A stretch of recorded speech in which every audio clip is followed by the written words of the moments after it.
high gas prices. What does this mean for you?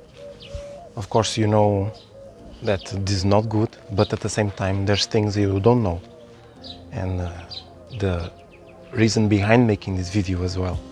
This is going to help you understand many things mentally, psychologically, emotionally, and even physically. So stay tuned, understand this before everyone else. So take advantage right now. The high gas prices, what you don't know. So things you don't know, and you should before the sheep. Always understand things before the sheep, because like this you can make moves that are much smarter, and you take advantage of the situation. Because if everyone else does the move and you don't, you're gonna suffer the consequences. It's all about this. That's because we live in a world in which we have to survive. We thrive and survive, but when there's wars, when we start to get affected, then we start to survive more. And if everyone goes into survival and you are not the first one, then you're gonna get affected, because it's just the way it goes. That's how it is. So one of the things I want to tell you about this, why it's happening and how it's gonna happen, is that people, as they get affected more and more, their mood changes. And because their mood changes, they get affected. And because they get affected, whoever is sensitive to the whole thing gets affected as well. Even if you're living in peace, in your own home, you will get affected because the others are getting affected. So that's why I'm making the video as well. High gas prices makes people go nuts, and you also go nuts because of them. So prevent yourself from these mood swings.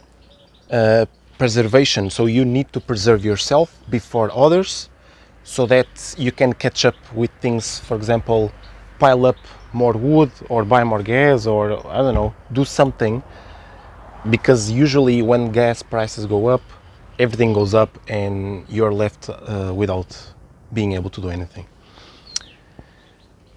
We always speak about our national situation, so in our own country where we are now, in Bulgaria, but it always reflects everywhere else, and maybe sometimes you are already affected way before me. So I just want to make the video before it escalates.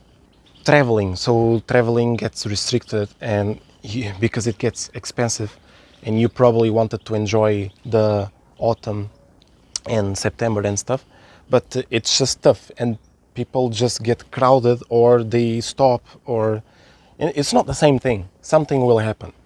And off-grid, so people will want to try to go off-grid better. That's why if you don't take advantage of going off-grid before everyone else, it will get more expensive, because you need to buy things to make you off-grid. I mean, you can literally go without anything, but there's no comfortability and stuff like this. You need to be comfortable. So take advantage of this now. Second is much more interesting. The second topic is that gas prices are just an excuse. What do I mean by this? It could be anything else. Could be water going up, the price of water, or the scarcity. It could be sugar, it could be coal, but it has to be gas. They just chose one, because you need to understand this. There is no crisis. I mean, if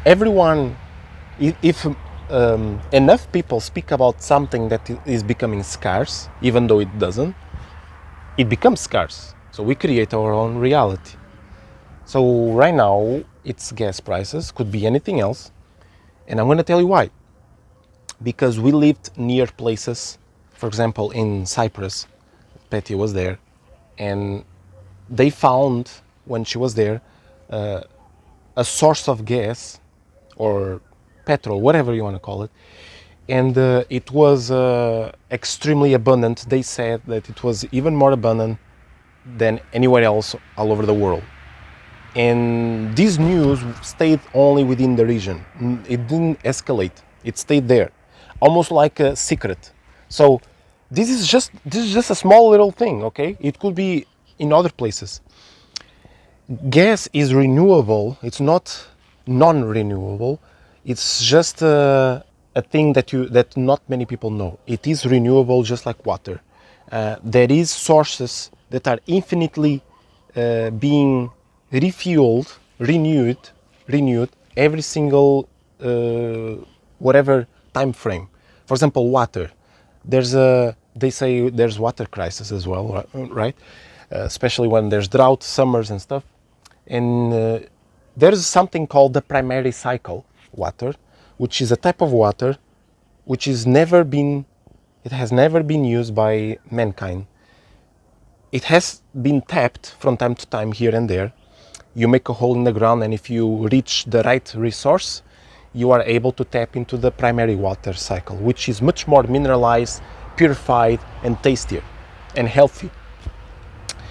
This water is different from this water that we get from the rains. This is called the atmospheric water, and the inside water is the primary cycle water. It has nothing to do with well water, because well water is a storage water type. So you basically store rainwater.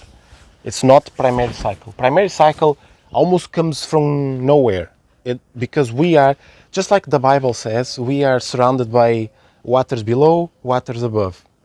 But I'm gonna go forward because not everyone understands this, and that's just how it is. If you tap on this amazing water, you get water forever, pretty much. So you can also tap in such things.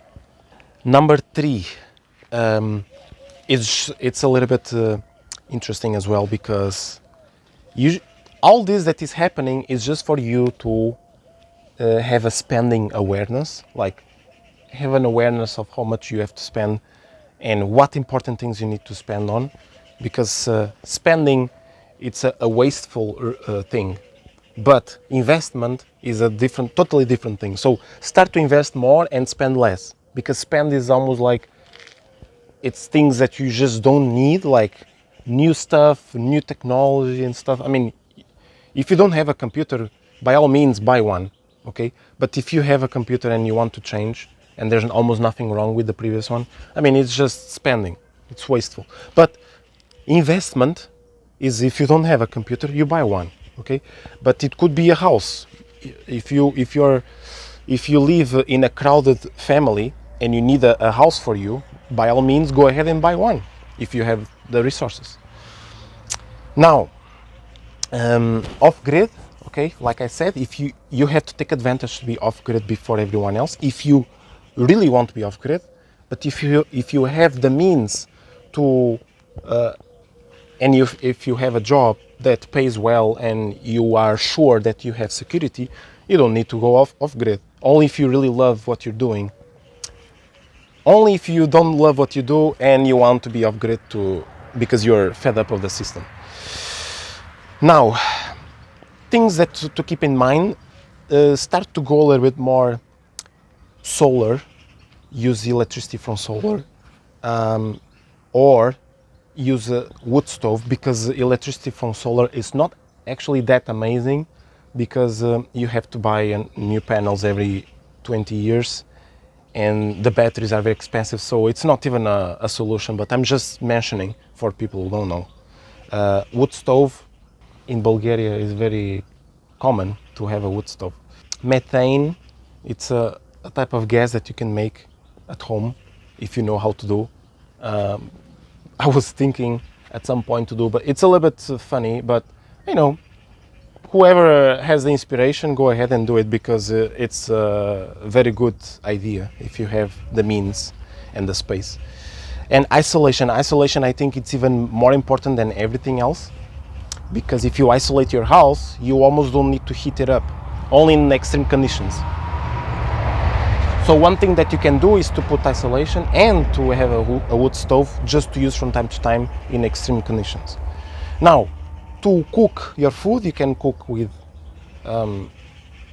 there's solar ovens, you can go with methane again and stuff like this. Now, there's also, with the vehicle, you can have like a small vehicle, like a bike, or a small car with electricity, which doesn't spend too much, or you put again methane, like I was saying, or just don't travel anymore.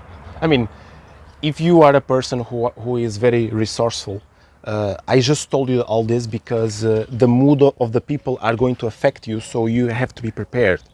So if you are a person who has resources, you just have to cope with the energies around. People are going to be stressful.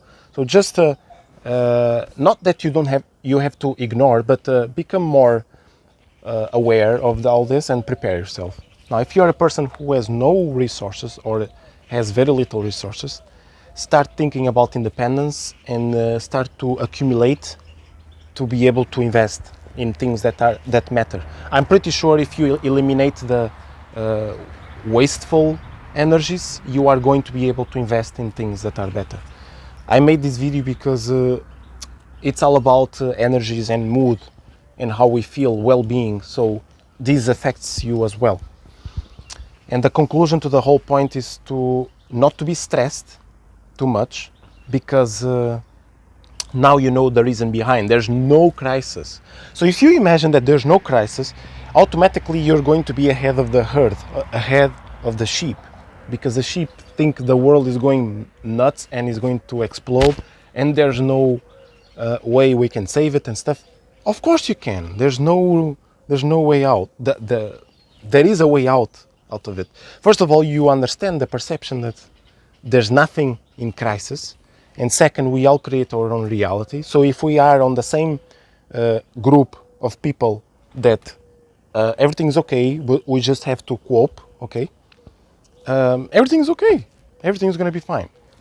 And the other thing is that if you are dependent, highly dependent, I suggest that you start to move to other areas of perception and investment and stuff, because otherwise you're gonna be left behind, and no one likes to be dependent in every way possible. Even the people who are resourceful watching my channel, they have resources. They also don't like to be dependent. What do you think? If you have the money, you are going to make sure you do not depend as much as well, okay? Because you own your own house, your own car, your own things. It's just for you to understand how this works. The middle class is going to be eliminated, so there will be just rich and poor. That's why I'm telling you the two alternatives, depending who you belong to. Thank you so much for watching the video.